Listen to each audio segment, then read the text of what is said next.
So, thanks for your patience there, guys. So, it's a weird topic. Rocky Balboa, the lessons we can learn, the cloud and so on. So let's just get straight into it.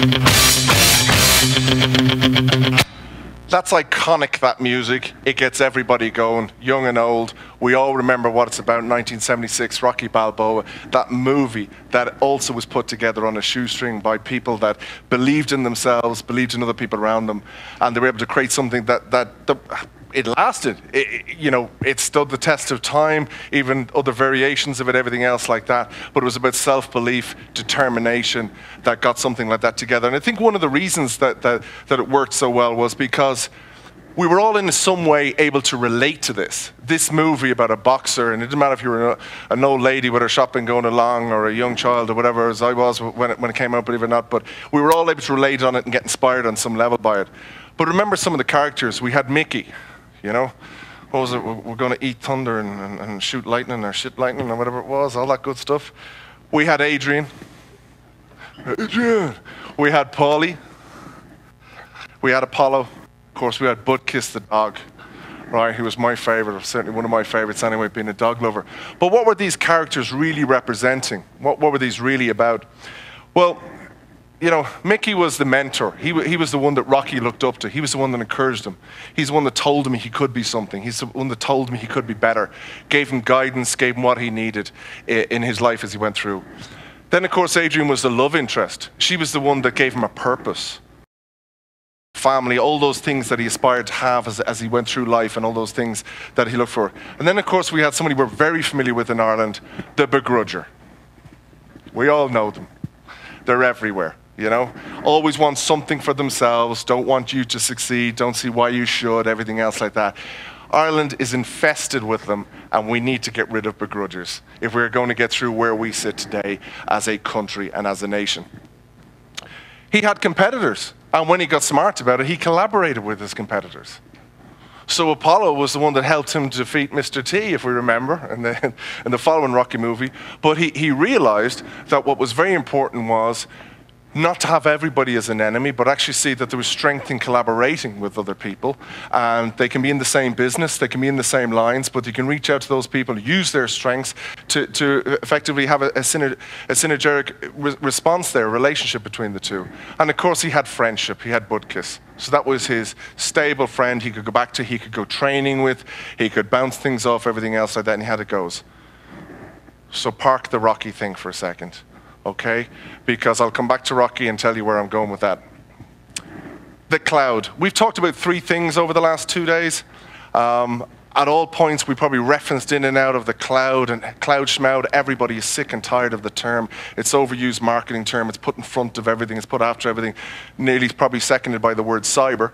But it's there all the time. But look, in effect, here's my quick version of what the cloud is. Evolution has been in 3 stages. We've had agricultural societies, we've had the industrial age, and we've had the information age. So let's look at the industrial age. In the industrial age, we made our electricity in order to create things industrially by harnessing power from wind and all of that good stuff. And that was our limitation. How much energy, how much electricity we could produce to actually make the goods we wanted to make in the industrial age. Then along came the grid. We could plug into a grid, unlimited power, unlimited production abilities. Everything just went exponential and went huge, massive from there. And there we had a revolution on our sides. From the information side of things, it's the same story. We make our own energy, if you like. We have our own data centers. We take care of all our own computer systems and everything else like that. And along comes the cloud, or a grid that we can actually plug into. And now we can expand. And Richie spoke about the elasticity of Amazon and all of these types of solutions. So you effectively now have an environment and an ecosystem that you can plug into and say, I've got a cool idea. I don't need a bagload of money to go and get investors to make this happen, because I can sign up in an hour, have my website up and going, and if it's a hit and I need to have 10,000 people on that website tomorrow, I can, because it's all elastic. It's fantastic. It's utility-based. Before that, you would have had to plan for expansion, change management, all these things which slow down business. So we're living in an environment where it's never been easier, never been better to be an entrepreneur.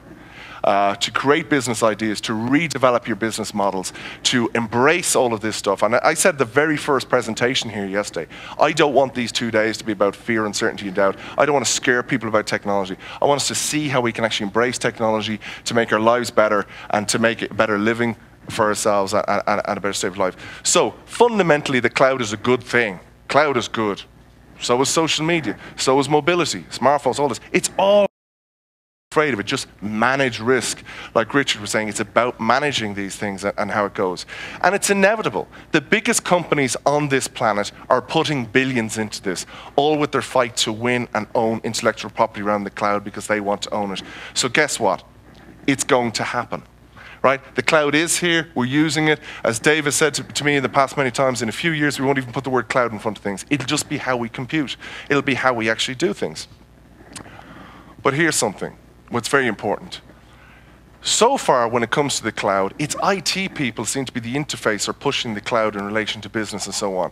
But there's a big struggle, and that struggle is around GRC, governance, risk, and compliance. Okay? It is up to every business to actually identify their own security, governance, risk, compliance requirements before they enter the cloud. And that's a big challenge for technologists who look at this and they go, I don't know anything about laws and regulations and all that stuff.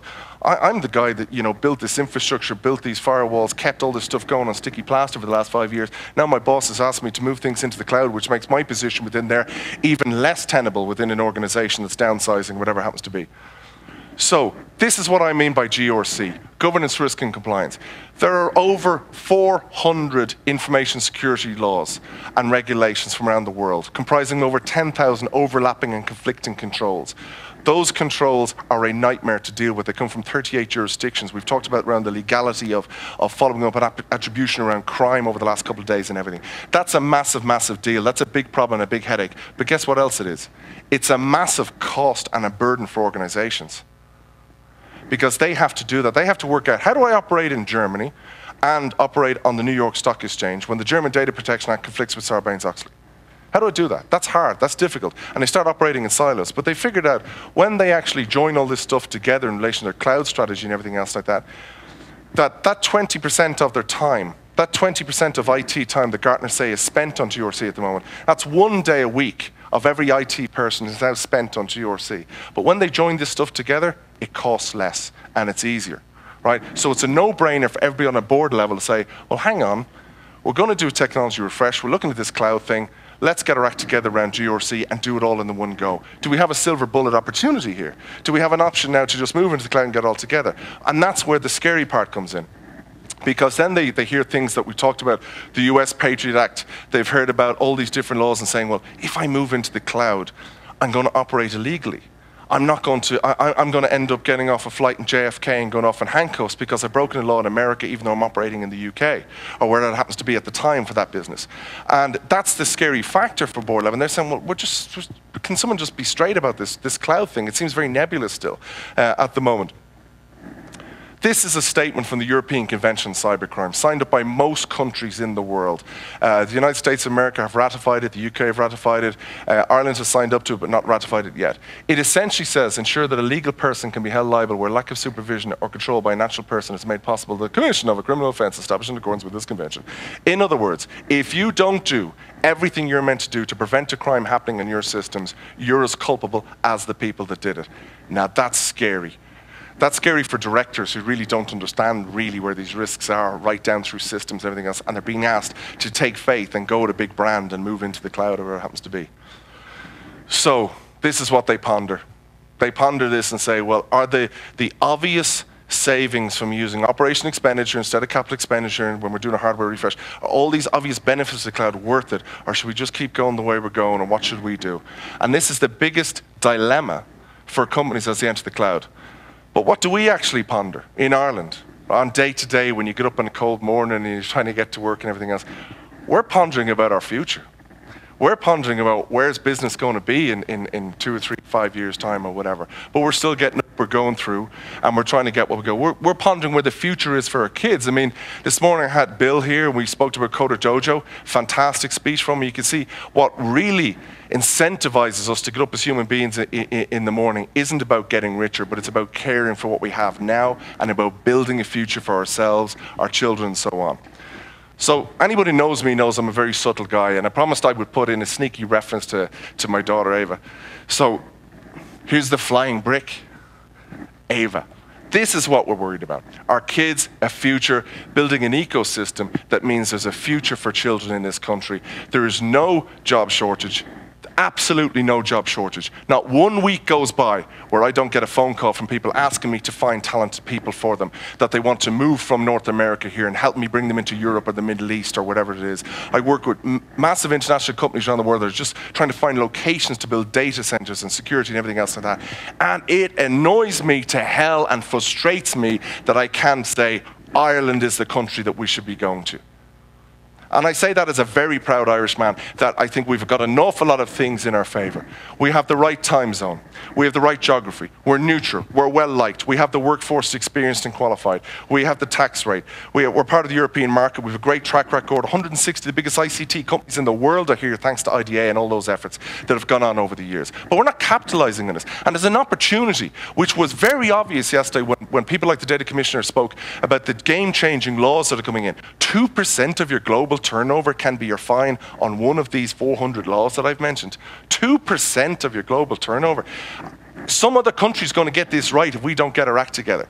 We have to get our act together around this, because we can't sell Ireland using the word tax all the time and low tax and all that good stuff. We have to use these other aspects. We have the NCI Cloud Competency Centre. We have so many different things. We also have what's referred to as the Goldilocks climate or the baby bear climate. Just perfect. Not too hot, not too cold, just great for cloud computing. Some of the organizations I work with are in the middle of deserts, and they're spending hundreds of millions with tax takes of $40 billion a year trying to cool data centers in the middle of deserts. It's insane. For every IT job you create 6 other jobs. There's jobs for everybody in this, not just the IT sector. So what does our future hold? There's gold in the clouds, guys. That's Portmarnock Beach, by the way. Just get a plug for that too. There's gold in the cloud. This is a gold rush that's on, right? And we need to be in it. We can't be the Googles and the Amazons and all that, but we can service them. We can provide that ecosystem for them. And we can make money in the pots and pans of this gold rush, this cloud gold rush. And it's not just cloud. It's what I would refer to as a cyber tiger economy built around social media, built around cloud, built around everything that is an opportunist now for an entrepreneur who wants to operate in these sort of environments. So how do we do this? Well, as someone that is pretty good at marketing himself, let's be honest, and pretty good at the sales side of things and so on, I look at this and go, right, what do we need to do?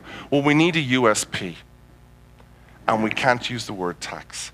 We need a USP. We need some way to say, this is why you do business in Ireland. Is it that we're the most intelligent? Is it that we're the most experienced? Is it that every major ICT from around the world has their headquarters in this country? Is it that we're very good at laws and regulations? We need to pick what that is. And I believe that we should be the world's first cloud compliance haven. An environment where cloud service providers, CSPs, can operate in a unified structure. Don't mean to be throwing all the big unified blah, blah, blah in compliance. I'm essentially talking about a regulated environment that makes it easier and less expensive for these companies to operate here. It's joined up thinking.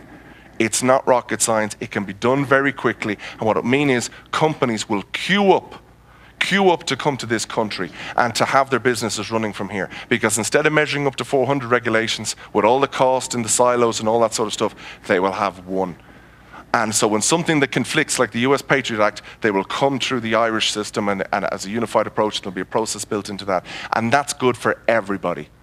That's collaboration at its best. That means there's jobs for everybody, from the guys that are going to build these things, and for the guys that are selling cars, the marketing companies, the legal companies, everything. It's absolutely everything in one place. This is something I think we need to get behind as an industry. It doesn't matter what industry you're in.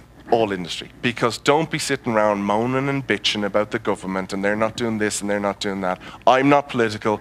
I don't care about the government. I care about my family. I care about what you can do on a day yourself and the future you can build for yourself. And you do that by just taking control of the situation and building your own future as it goes through. Now, what the hell was you going on about Rocky for? Think about Rocky again. The same elements in our lives.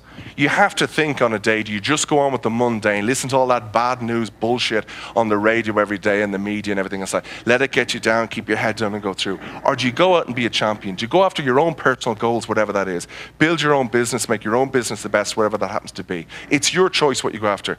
Do you want to win? Are you afraid? Or do you want to raise your game? Or are you over? Are you that old trainer in the corner that just doesn't want to do anything anymore? Do we have the energy? Do you feel my energy? Can you feel it down there? I am mad for this, right? This is what gets me going 7 days a week organizing this stuff, right? Keeping it going, 10 million people to a website, creating something from nothing, an idea, put a name on it, get a domain, get a website. All of a sudden, kids are sending you pictures from Indonesia of the local chapters they've created. All of a sudden, I get 600 people in a room in North County Dublin. You can make things happen. And we've got the biggest opportunities of our life to do that. We have these people in our lives.